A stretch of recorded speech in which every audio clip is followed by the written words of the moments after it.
오늘 말씀 큐티 생활 시리즈 세 번째 시간입니다. 마태복음 13장 22절 말씀입니다. 우리 한 구절 같이 읽겠습니다. 22절 한 구절.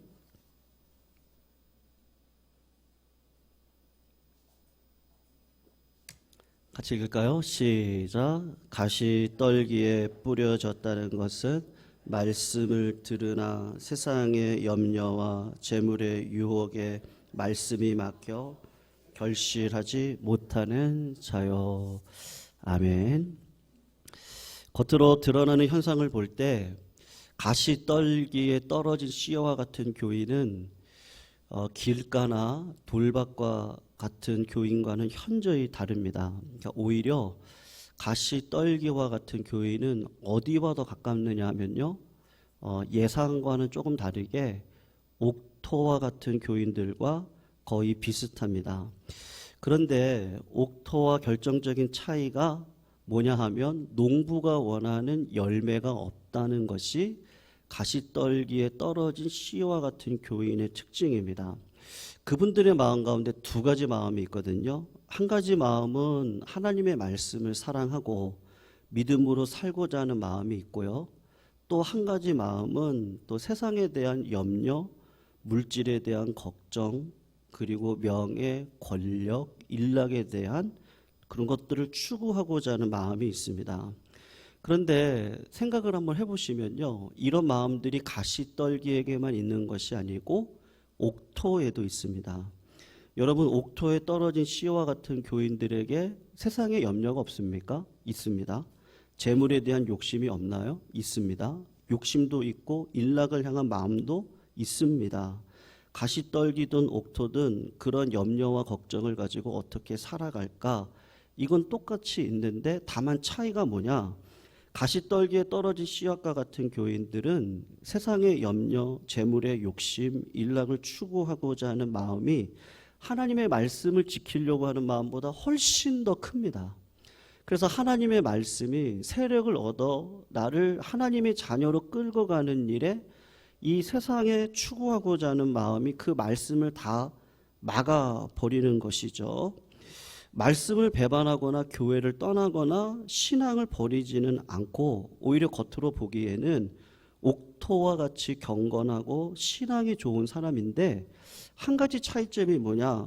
그런 염려, 가시의 기운에 막혀서 하나님께서 기뻐하시는 열매를 맺지를 못한다는 겁니다. 성경에 예수님께서 가시떨기에 떨어진 씨와 같은 교회를 말씀하실 때 누가 있을까? 제가 조금 곰곰이 생각을 해보니까 여러 가지 많은 예들이 있더라고요. 그런데 그 중에 두 가지를 한번 살펴보면 좋을 것 같아요. 마태복음 23장인데 5절에서 7절 그리고 23절 말씀을 PPT에 나올 거예요. 한번 읽어보시면 좋을 것 같습니다. 23장 5절부터 7절 바리새인들과 서기관들에 대한 내용인데요. 우리 한번 읽어봐요. 시작. 그들이 모든 행위를 사람에게 보이고자 하나니 곧 그 경문띠를 넓게 하며 옷수를 길게 하고 잔치의 윗자리와 회당의 높은 자리와 시장에서 문안받는 것과 사람에게 랍비라 칭함받는 것을 좋아하느니라. 23절도 한번 읽어볼게요. 읽어봅니다. 시작. 화 있을진저 외식하는 서기관들과 바리새인들이여, 너희는 박하와 회양과 근처의 11조는 드리되 율법에 더 중한 바 정의와 긍휼과 믿음은 버렸도다. 그러나 이것도 행하고 저것도 버리지 말아야 할지니라. 아멘. 바리새인들과 서기관들은 영적으로 성숙하고 또 그 당시 교회의 지도자들로 인정받는 사람들이잖아요. 그런데 가시떨기에 떨어진 씨와 같은 교인들도 영적인 성숙과 성장이 있습니다. 그래서 오늘 바리새인들의 그 말씀을 보시면 경문을 차고 다닌다고 하는데 그 경문에는 조그만 상자가 있고 모세오경의 말씀이 기록되어져 있거든요. 그 말은 무슨 말이냐 하면 말씀을 따라 주야로 묵상하고 암송하면서 다니는 겁니다. 그리고 옷수를 길게 한다는 건 기도를 열심히 한다라고 하는 어떤 표징입니다. 그러니까 옷수를 기억하면서 기도하는 일, 말씀을 묵상하는 교인들입니다. 그리고 경건에 대해서 이분들이 다 교인들한테 인정을 받는 사람들입니다. 정말로 당신들은 우리의 랍비입니다. 영적인 지도자입니다. 라고 인정을 받는 사람들이고 남다른 신앙의 열정이 있습니다. 그래서 아까 우리가 읽었던 23절에 보시면 아시지만 박하, 회양과 근체에 11조를 드린다는 말씀처럼 평균 이상의 특별한 양심을 가지고 신앙생활을 한다는 거잖아요. 그런데 예수님께서는 바리새인들과 서기관들과 같은 교인들을 옥토라고 하나님 나라의 열매 맺는 백성이라고 칭찬하신 적이 한 번도 없으세요. 오히려 예수님께서 바리새인들에게 이렇게 말씀하시거든요. 너희들이 사람들에게 보이려고 경건생활 하니까 너희들의 상을 이미 받았다. 바리새인들이 말씀을 사랑하고 순종하고자 하는 마음이 있습니다. 그래서 경문을 차고 다니고 옷수를 길게 내리고 금식도 하고 특별한 11조를 내면서 열심히 살아갑니다. 그런데 동시에 어떤 마음이 있는가 하면 다른 사람들에게 자기의 경건이나 영적인 뛰어남을 인정받고 싶은, 존경받고 싶어하는 마음이 있는 거죠. 이 두 가지 마음이 항상 있는데 어떤 마음이 항상 이기느냐 하면 바리새인들에게는 이 존경받고 싶은 마음이 훨씬 더 큰 거예요. 명예와 이런 것들을 얻고 싶은 마음, 박수를 받으려고 하는 그 마음이 하나님께서 원하시는 열매를 맺도록 하지 않는 거예요. 두 번째 케이스가 있는데 이분은 바리새인보다 훨씬 더 착한 사람이에요. 마태복음 19장 16절에서 22절인데 우리가 자주 들었던 한 청년에 대한 내용이거든요. 한번 읽어보겠습니다. 시작. 어떤 사람이 주께 와서 이르되 선생님이여 내가 무슨 선한 일을 하여야 영생을 얻으리까? 예수께서 이르시되 어찌하여 선한 일을 내게 묻느냐? 선한 이는 오직 한 분이시라. 내가 생명에 들어가며 계명들을 지키라. 이르되 어느 계명이니오니까? 예수께서 이르시되 살인하지 말라, 간음하지 말라, 도둑질하지 말라, 거짓 증언하지 말라, 내 부모를 공경하라, 내 이웃을 내 자신과 같이 사랑하라 하신 것이니라. 그 청년이 이르되 이 모든 것을 지키었사온데 아직도 무엇이 부족하니까? 예수께서 이르시되 내가 온전하고자 할진대 가서 내 소유를 팔아 가난한 자들에게 주라. 그리하면 하늘에서 보화가 내게 있으리라. 그리고 와서 나를 따르라 하시니 그 청년이 재물이 많음으로 이 말씀을 듣고 근심하며 가니라. 아멘. 이 청년은 믿음의 가문에서 태어나서 어려서부터 교회와 부모님의 가르침을 잘 받은 자입니다. 더 기특한 게 뭐냐 하면 믿음의 가정에서 태어났지만 그 부모님의 그 하나님을 향한 열정이 우리 청소년들에게는 좀 거부감을 느끼게 할 수도 있지 않겠어요? 그래서 신앙생활을 등한시하는 경우가 간혹 있는데 이 청년은 어려서부터 하나님의 말씀과 율법을 잘 지켰습니다. 예수님 앞에 왔을 때 청년이 했던 얘기가 거짓말이 아니거든요. 저는 어려서부터 율법을 다 지켰습니다. 율법이 요구하는 것을 다 지켰습니다. 그래서 주위에 있는 모든 사람들이 이 청년을 보고 뭐라고 얘기하냐면 참 좋은 사람입니다라고 인정을 하는 좋은 교인입니다. 그리고 하나님의 은혜로 청년 시절에 관원이 되었어요. 그 말은 다른 사람들에게도 저 청년의 믿음과 그 신앙의 성숙을 인정을 받았다는 말입니다.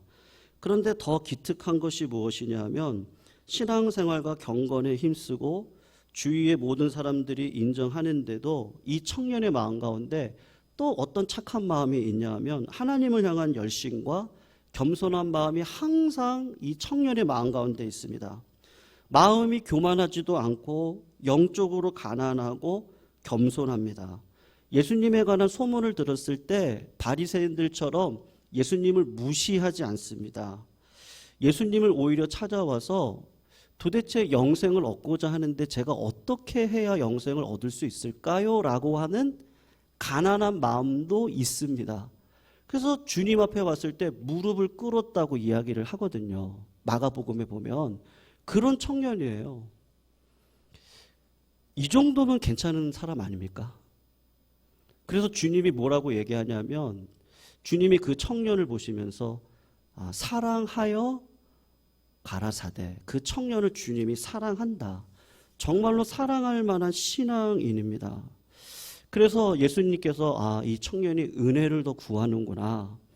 믿음과 신앙과 열심과 그 사람의 겸손을 보고 예수님께서 그가 받았던 지금까지 은혜보다 더 큰 은혜를 주시려고 사랑하는 마음으로 예수님이 결심을 하셨는데 그게 뭐냐면 12제자를 부르시듯이 이 청년을 내가 불러서 제자 삼아야 되겠다. 그런 마음이 들 정도의 청년이었습니다. 이제는 정말로 하나님의 나라와 영생의 은혜, 그 열매를 맺는 백성으로 살고자 주님이 더 큰 은혜를 주시려고 이 청년을 부르셨어요. 오늘부터 나를 따라서 자기를 부인하고 십자가를 지고 이제 예수님이 돌아가시려면 1년도 안 남았거든요. 예수님의 그 죽으심과 부활을 눈으로 경험하면 그것만큼 큰 은혜가 어디 있어요. 그래서 주님이 부르셨어요. 그러면서 제자가 되는 삶에는 너가 가지고 있는 물질이 필요하지 않으니까 그 물질을 가난한 사람들에게 주어라. 그렇게 말씀을 하셨습니다. 그런데 이 청년에게는 돈이 많다는 것이 시험거리가 되었어요. 성도님들, 은행 잔고에 1,000억이 있다라고 생각을 해보세요. 예수님께서 예수님의 제자로 부르시는데 너가 하나님 나라의 일꾼으로 앞으로 쓰임 받아야 되니까 너 은행 계좌에 1,000억 있지? 그거 다 뽑아다가 다 기부하고 나를 쫓아라. 주님이 그렇게 말씀을 하시면 성도님들께서는 주님을 따르시겠습니까? 아마 쉽지 않을 겁니다. 왜냐하면요, 1,000억이 주는 안정감이 있고 일락이 있고 내가 그걸 포기하고 예수님을 따라갔을 때 행여나 예수님이 나에게 주시지 않는 어떤 시험으로 인해서 자녀와 가족에 대한 염려와 걱정이 있지 않겠습니까? 여러분, 이 청년에게는 우리에게도 비슷한데요. 말씀이 떨어질 때 두 가지가 항상 있어요. 꼭 돈이라고 생각하지 말으셨으면 좋겠어요. 돈과 진배 없는 우리들의 그 하나님을 쫓지 못하려고 하는 그 마음들이 우리 가운데 있거든요. 한 가지 마음은 모든 거 다 필요 없다. 내 제자로 살기에 필요 없으니까 가난한 자들에게 다 주고 나를 따라라고 하는 주님의 말씀이 있습니다. 동시에 그 하나님의 말씀을 따라서 살아갈 때 벌어지게 될 염려, 걱정, 이것을 포기할 때 찾아오게 되는 그 즐거움을 생각할 때 갈등이 되는 거죠. 가시떨기에 떨어진 교인과 옥토에 떨어진 교인은 똑같습니다. 항상 이 갈등이 있습니다.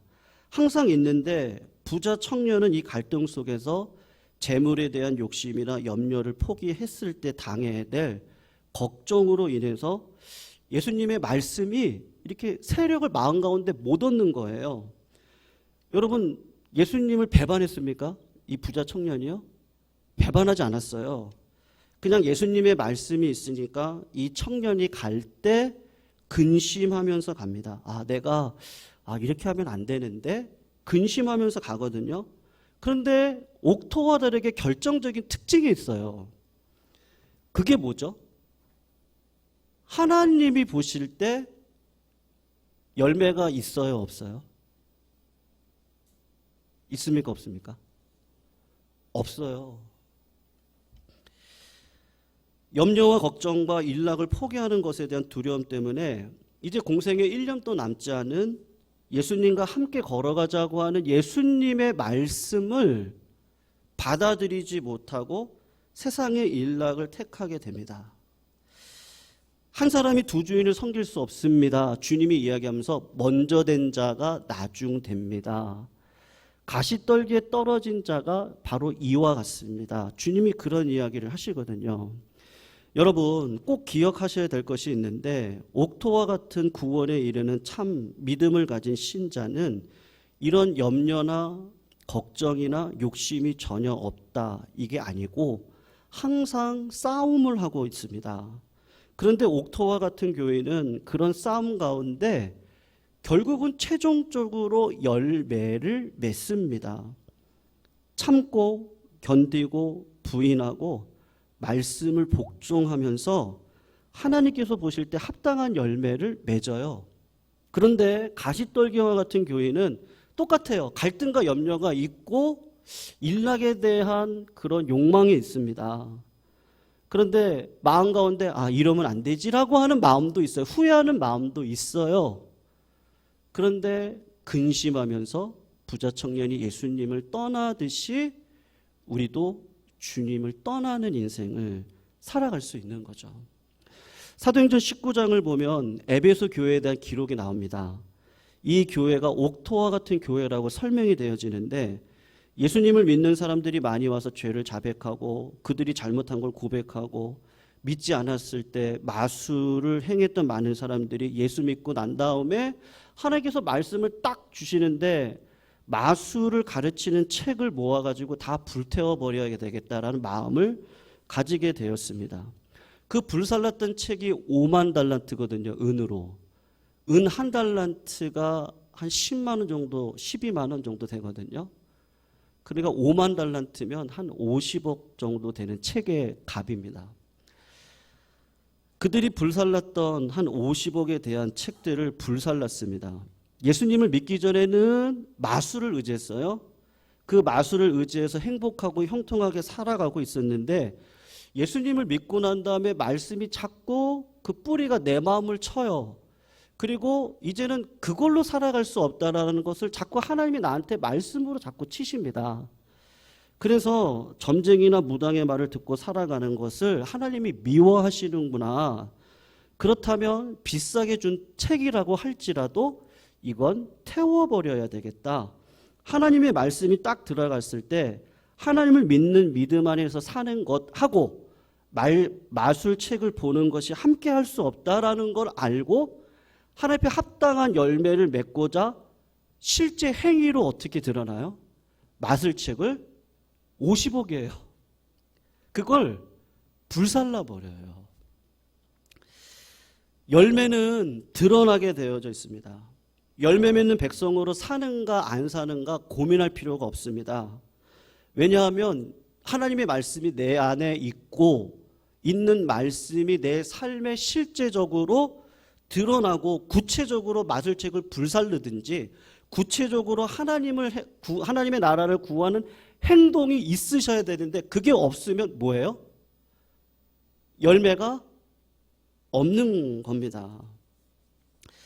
그래서 여러분 하나님의 말씀이 우리에게 임할 때 주는 은혜가 있더라고요. 그게 뭐냐면요. 말씀이 임하면 내 안에 숨어 있었던 가시의 기운이 무엇인지를 하나님이 성령님을 통해서 반드시 이렇게 드러내시더라고요. 부자 청년 여러분 바리새인들보다도 훨씬 더 착하고 진실되게 말씀에 순종했던 사람이었잖아요. 근데 예수님이 너 나를 따라오라고 이야기를 했을 때 그의 마음 가운데 말씀으로 살아왔는지 알았어요. 근데 주님의 말씀이 딱 떨어지니까 내 안에 가시의 기운이 뭐가 있다는 걸 더 알게 된 거예요. 내가 하나님보다 일락을 더 좋아하고 있었구나. 그게 폭로가 되어진 거예요. 근데 부자 청년은 그냥 근심을 하면서 예수님을 떠나가게 된 것이죠. 여러분, 이걸 어떻게 표현해야 될지 모르겠는데요. 그 영어로 컴포트 존이라 그러거든요. 그 편안하게 느끼고 이 삶을 살아가는 영역들이 다 있습니다. 우리 성도님들이요. 신앙생활 하시면서요. 요만큼만 하는 게 저한테 편해요. 예. 그냥 딱 요 정도 신앙생활 있잖아요. 요 정도의 직분 가지고 요 정도 나오고요. 요 정도 기도 생활하고 요 정도 헌금하고 그리고 한 요 정도만 내가 헌신하면 그 되겠다고 그 컴포트 존이 있습니다. 안정된 존이 있습니다. 근데 신기하게도 하나님께서는 말씀이 딱 떨어지면 그 컴포트 존을 딱 깨버립니다. 그리고 영적인 그 가시의 기운이 뭔지를 깨닫게 해주십니다. 가시떨기에 떨어진 교인은 말씀이 왔을 때 그 신앙 습관, 가치관, 그 견고하게 붙들고 있는 말씀을 다 거절해 버려요. 그런데 옥토와 같은 교인은 말씀이 떨어질 때 그런 마음이 들거든. 하나님, 저 지금도 제가 볼 때는 저 지금 많이 헌신하고 있거든요. 근데 하나님은 더 하라고 그래요. 하나님 더 하라고요? 여기서 더 하라고요? 여기까지 오게 해주신 것이 하나님의 은혜인데 주님께서 모든 것을 버리고 오라고 할 때 내가 세상의 일락을 선택하고 살아가는 것보다 이게 내 눈으로 볼 때는요 십자가의 길인데 이 길에 하나님이 함께 하시겠다고 하니까 여기에 더 큰 기적의 역사가 일어날 거를 마음으로 믿고 내가 이 길 가운데 길을 걸어가는 거죠. 그게 옥토밭에 떨어진 씨앗과 같은 교인들입니다. 그래서 시편 1편을 보시면 시냇가에 심은 나무가 뿌리를 깊게 내려서요 의인들은 어떻게 한다 그러죠? 요동함이 없다 그러죠. 악인들은요 바람에 나는 겨와 같아서요 맨날 흔들립니다.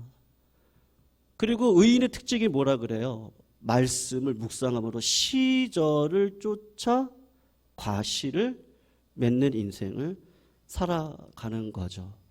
제가 한 주간 이 말씀을 제가 준비하면서 저에게 자꾸 이렇게 찔리는 말씀을 하나 주시더라고요. 하나님께서요. 그 신도림에서 일어났던 칼부림 사건, 손에 기억하십니까? 저는 하나님이 저한테 그런 마음을 주시대요. 이 사람이 나구나. 네. 이 사람은 눈에 보이는 죄인이고 나는 그냥 잘 포장해 놓은 죄인같이 않게 보이려고 노력하는 죄인이구나. 자꾸 하나님이 그런 마음을 주시더라고요. 그리고 말씀을 딱 준비하는데 오늘 말씀이 이게 저한테 하는 얘기구나. 여러분 목사의 약점이 뭔지 아십니까?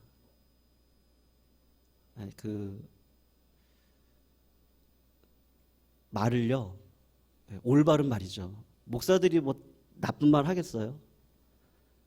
다 올바른 말을 하거든요. 그리고 목사의 직분이라는 것이 질서를 잡아야 될 때도 있고 또 사랑으로 모든 것을 껴안아 가야 될 때도 있고 그렇다고 그냥 뭐 놔둘 수도 없고요. 여러 가지를 다 잡아서 가야 되는 그런 입장이에요. 뭐 목사만 그렇진 않습니다만 우리 장로님들이나 다 그러실 텐데 그런 분들의 약점이 뭔지 아세요? 말씀의 칼을요 이게 나를 향해야 되는데 그 칼이 물론 맞아요. 성도님들의 골맞은 부분들이 있다면 말씀의 칼로 그게 목회자의 권위입니다. 쳐야 됩니다. 근데 이걸로 끝나지 않았나? 자꾸 하나님이 그런 마음을 저한테 주시더라고요. 그러다가 고민을 하고 있는데 하나님이 이런 글을 저한테 딱 주세요. 김동호 목사님께서 쓰신 글인데 제가 이 아티클을 읽으면서 하나님이 나한테 주신 말씀이 맞구나 제가 확인했어요. 이분이 이렇게 글을 쓰셨더라고요. 제가 우연히 이 글을 봤어요. 그런 고민을 하는 가운데 이렇게 썼어요. 흔히 목에 칼이 들어와도 할 말은 한다 이런 주장을 하시는 분이 계시는데 그런 분들을 가끔 만나게 된다. 교회에도 그런 분들이 있다. 그런 분은 되게 옳은 말과 바른 말을 한다. 나는 그런 분들이 교회에 꼭 있어야 된다고 생각한다. 그런데 막상 지나고 보니까 그것이 아니었다. 그렇게 정의롭고 옳은 말을 하시는 분들이 이상하게도 교회를 더 힘들게 만들었다. 분열이 생기고 다툼이 생겼다. 참 이상한 일이었다. 옳은 말을 하는데 왜 교회는 왜 어려워질까? 나는 그 이유를 고린도전서 13장에서 찾았다. 우리가 천사의 말을 한다고 해도 사랑이 없으면 아무것도 아니라고 말씀하고 있다. 상대방을 사랑하는 마음이 없다면 아무리 옳은 말을 해도 그냥 소용이 없는 것이 아니라 전혀 소용이 없는 것이다. 외과 의사는 어떤 면에서 참 잔인하다. 몸에 악성 종양이 발견되면 단호하게 칼로 잘라낸다. 그렇게 하지 않으면 종양이 더 커져서 환자의 생명을 위협하기 때문이다. 그런데 의사는 칼로 째기만 하는 것은 절대 아니다. 의사들은 쨘 후에 반드시 꿰맨다. 째는 시간보다 꼬매고 아물도록 치료하는데 더 많은 시간과 정성을 쏟는다. 그런 과정이 있기 때문에 환자는 치료가 되는 것이다. 목에 칼이 들어와도 할 말을 하는 사람은 어찌 보면 외과 의사와 같다. 옳지 못한 것을 보면 칼을 들어 서슴없이 잘라내는 것이다. 여기까지는 의사와 같은데 그런데 다른 것은 찔 줄만 알지 싸맬 줄은 모른다는 것이다. 꼬매고 치료할 줄은 모른다. 목에 칼이 들어와도 할 말은 하는데 그 다음에 싸맬 줄은 모르면 결과는 살리는 것이 아니라 죽이는 것이 된다. 그런데도 당사자는 그것을 모르는 것이 문제다. 내가 틀린 말을 했나? 이렇게 생각한다. 틀린 말을 한 것은 아니라 맞는 말을 한 것은 사실이다. 그러나 아무리 맞는 말을 해도 싸매주지 않으면 사람이 죽게 되는 것이다. 네, 이 말을 제가 딱 듣는데요. 다시 한번 초심을 다시 생각하게 되더라고요. 목회자의 초심. 제가 늘 말씀드린 게 있었거든요. 여러분들 선생이 되려고 하지 마십시오. 아비가 되려고 하세요. 네, 아비는 어떻게 하죠? 할 말 하죠. 그런데 어떻게 해요?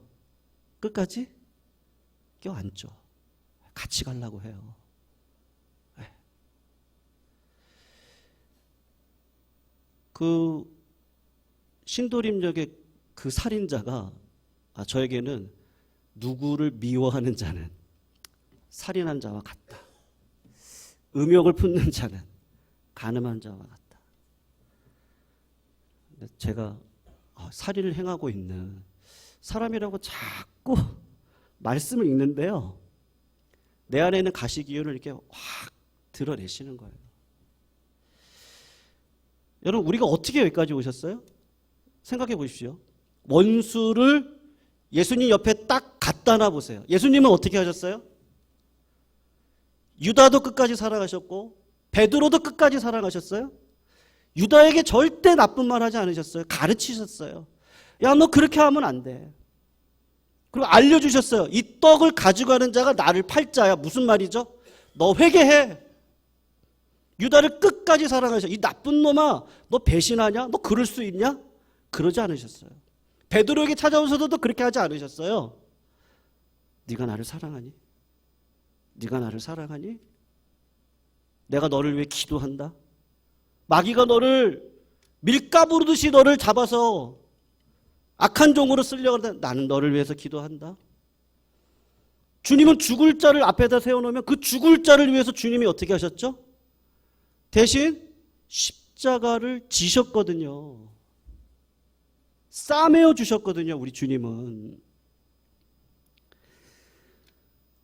여러분, 예수 믿고 옥토와 같은 신앙인은요, 반드시 예수님께서 걸어가신 길을 걸어가게 되어져 있습니다. 이 정도면 됐습니다 라고 자기 테두리를 정하고 안정된 지역을 만들어 놓고 더 이상 넘어오지 마세요. 그게 누구였어요? 바리새인이고요. 그 부자 청년이요. 그렇게 착한 사람인데요. 그렇게 말씀대로 살아가는 사람인데 예수님이 오셔서 그 경계에서 다 허물어. 그리고 나를 부인하고 십자가를 치고 같이 가자. 주님이 수고하고 무거운 짐진 자들아, 다 내게로 와라. 내 멍에를 같이 메고 같이 가자. 가시밭가 같은 교인들은 어떻게 하죠? 이 두 마음 가운데 걱정하고 후회하고 눈물도 흘리는데요. 결정적인 차이점은 뭐예요? 열매가 없어요. 근데 옥토에 떨어진 씨앗과 같은 교인들은 열매를 맺고 살아가게 되어져 있습니다.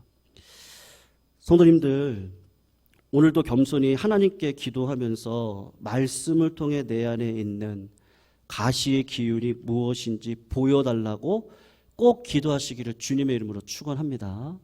네, 그리고 성도님들, 우리가 주님이 주신 그 십자가요. 네. 저는 다 모르겠어요. 그런데 우리 성도님들에게 주시는 그 마음이 있을 거라고 저는 생각하거든요. 네. 요 정도가 아닐 거예요, 분명히요. 하나님은 더 큰 거를 원하실 겁니다. 그거를 진짜 포기할 줄 알고, 그리고 삶에서 열매를 맺을 때 하나님이 분명히 우리를요, 기적과 같은 은혜의 역사로 인도해 가실 줄로 믿습니다. 어제 우리 여름 성경 학교 하면서 대형 놀이기구를 빌렸습니다. 그래서 여기가 워터파크가 되어졌어요. 근데 주변에 아이들이 와가지고 친구들 불러가지고 노는데요. 그냥 마음이 좋더라고요. 마음이 좋더라고요. 성도님들이 알게 모르게 많이들 기도해 주시고 후원해 주셔서 그냥 교회가 넉넉하게요, 걱정하지 않고 그냥 세상을 향해서 섬기겠다고 그냥 저기다가 만들어서 하는데 좋더라고요. 성도님들이 헌신이 있으셨기 때문에 우리가 이런 일들을 당당하게 할 수 있지 않겠어요? 하나님 나라도 똑같지 않을까요? 내 마음에 주시는 그 세상의 일락의 마음보다 하나님의 마음을 따라서 내가 오늘도 나를 부인하고 하나님 앞에 드리면 하나님은 그걸 통해서 세상의 모든 구원받을 백성들을 불러 모아 주실 줄로 믿습니다. 그래서 오늘도 우리의 기준은요, 주님이에요. 오늘 주님 나에게 직접 말씀해 주십시오. 우리가 이 찬양 부를 건데요, 사나 죽으나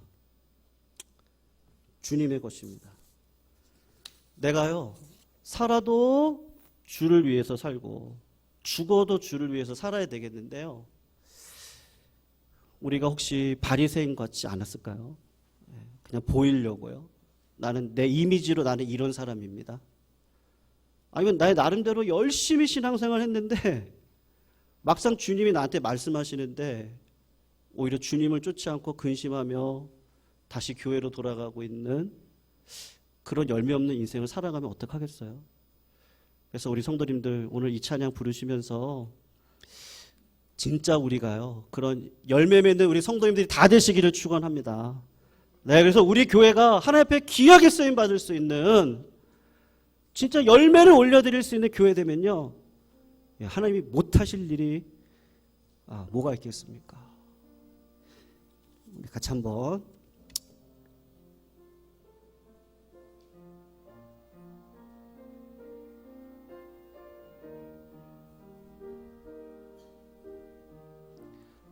이제 내가 살아도 주를 위해 살고 이제 내가 주 위에 살고 주 위에 살고 이제 내가 죽어도 이제 내가 주 위에 죽네 주 위에 주 하늘 영광 보여주며 날 오라 하네 하늘 영광 보여주며 날 오라 하네 할렐루야 찬송하며 주께 갑니다 할렐루야 찬송하며 주께 갑니다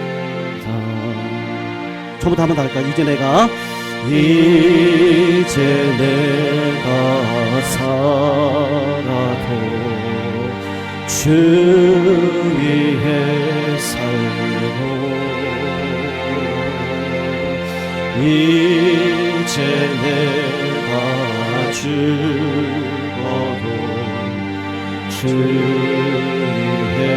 주. 그러므로 나는 사나 죽으나 그러므로 나는 사나 죽으나 주님의 것이요. 사나 죽으나 사나 죽으나 사나 죽으나 날 위해 피 흘리신 내 주님의 것이로. 우리 1절부터 한번 더 할까요? 이제 내가 살아도 이제 내가 살아도 주 위에 살고 이제 내가 죽어도 주 위에 죽네. 이제 내가 죽어도 주 위에 하늘 영광 보여주며 날 오라 하네. 하늘 영광 보여주며 날 오라 하네. 할렐루야 찬송하며 할렐루야 찬송하며 주께 감히. 그러므로 나는 사나 죽으나 그러므로 나는 사나 죽으나 주님의 것이요. 사나 죽으나 사나 죽으나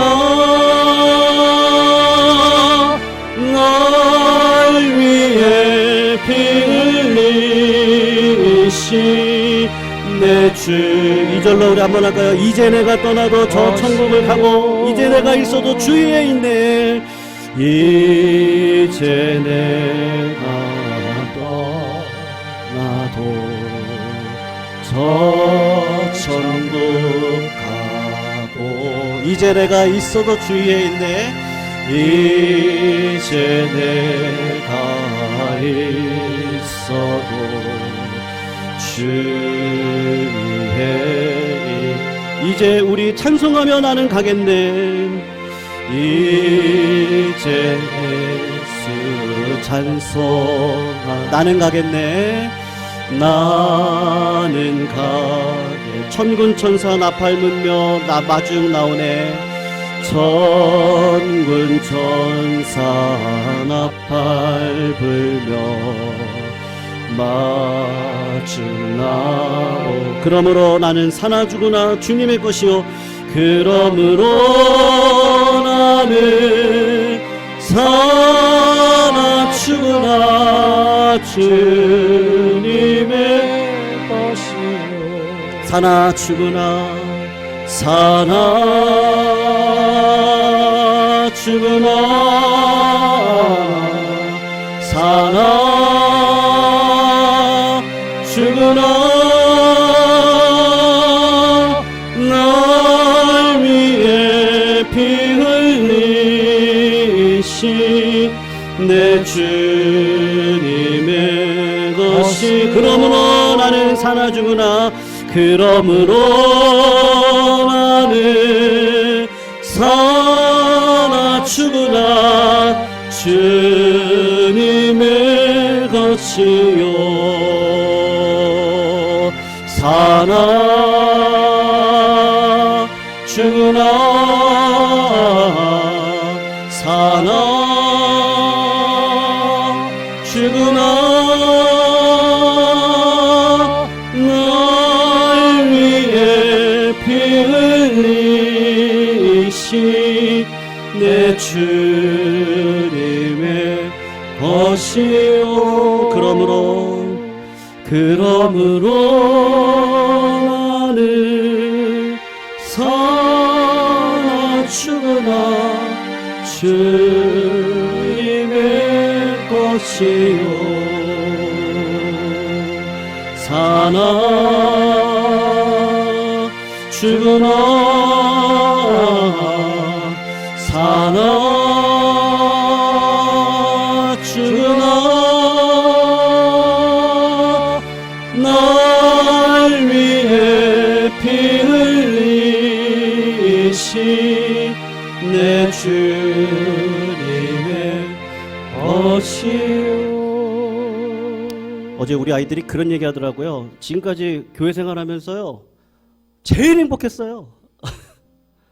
아이들이 그런 얘기를 하는데요. 미안한 마음이 들더라고요. 그런데 감사한 건 진짜 우리 성도님들 후원을요 이전에도 하신 분들도 계시고 또 중간에도 하시고요. 우리 성도들 거의 대부분이 다 헌신의 마음이 다 있으시거든요. 근데 이번에 진짜 생각지 않게 어쩌면 그렇게 우리 성도님 한 분 한 분들이 1년 전부터 시작해서 어쩌면 이렇게 해주시는지. 아이들한테 그거 마음껏 쓰니까 아이들이요 가장 행복했었대요. 지금까지 교회 생활하면서요. 그래서 이게 우리가 할 일인데 사나 죽으나요. 우리가 그런 일에 쓰임 받은 것에 대한 감사함, 우리 성도님들 감사합니다. 감사합니다. 네, 우리 어린아이들을 대신해서 제가요 전달해 드립니다. 성도들 감사드리고, 우리 교회가 저력 있는 교회거든요. 진짜 저력 있는 교회입니다. 우리 교회가 그런 아름다운 교회, 멋진 교회로 이 시대적인 사망 잘 감당할 수 있는 교회 되기를. 시간 좀 갔는데요. 우리 한 1분만요.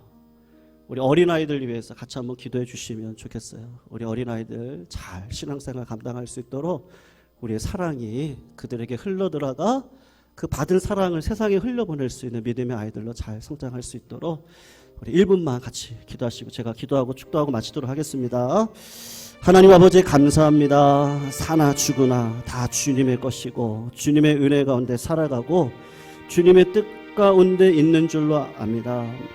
아버지, 주님 말씀하실 때 그 말씀이 저의 귀에 깨달아지게 하여 주셔서 그냥 지식적으로 아는 말씀 아니라 말씀 안에 깨달음으로 나에게 주시는 말씀인 줄 알고 그 말씀을 따라 승리하는 인생길을 걸어갈 수 있도록 주님 아버지 인도하여 주시옵소서. 우리 사랑하는 아이들에게 하나님 한량없는 사랑으로 그들에게 흘러가기를 소원합니다. 우리 아이들을 통하여 이 시대에 하나님께서 기뻐하시는 자녀들로 성장해 갈 수 있도록 주님께서 복의 복으로 인도해 주시고 하나님의 영광을 드러내는 은혜의 세대들로 세워주실 줄로 압니다. 아비된 우리들 이 모든 사명 감당할 수 있도록 주님, 우리 교회가 이 지역사회에 반드시 복의 근원 될 수 있도록 역사하여 주시옵소서. 하나님 감사합니다. 사랑이 없으면 아무것도 아니고 울리는 꽹과리가 된다고 하셨는데, 아버지 정말 우리가 지식을 자랑하는 건 아닌지, 내 직분을 자랑하면서 아니면 나의 신앙의 연수를 자랑하며 오늘도 하나님이 나에게 주시는 말씀을 듣지 못하고 깨달음이 없는 인생을 살진 않는지 이 시간 다시 한번 되돌아보았습니다. 아버지, 하나님이 내 마음 가운데 있는 줄로 압니다. 어디에 있든지 나의 마음이 정직한 마음 되게 해주셔서 말씀이 깨달아진 말씀으로 영적 몸부림 가운데 결국은 인내로 하나님의 성품을 열매로 드러낼 수 있는 믿음의 삶을 우리 모두 살게 해주시니 감사합니다. 그런 믿음의 인생 살게 하여 주시옵소서. 이제는 우리 주 예수 그리스도의 은혜와 하나님의 무한하신 사랑과 성령님의 역사하심이 오늘도 주의 말씀 따라 사나 죽으나 나는 주님의 것이니 주님 저는 죽겠습니다. 주님 저를 살려주세요. 주님의 말씀대로 살고 말씀대로 승리하는 인생길을 걸어가겠다고 다짐하는 우리 예강의 모든 권속들 머리 위에 이제로부터 영원토록 함께 있을지어다. 아멘.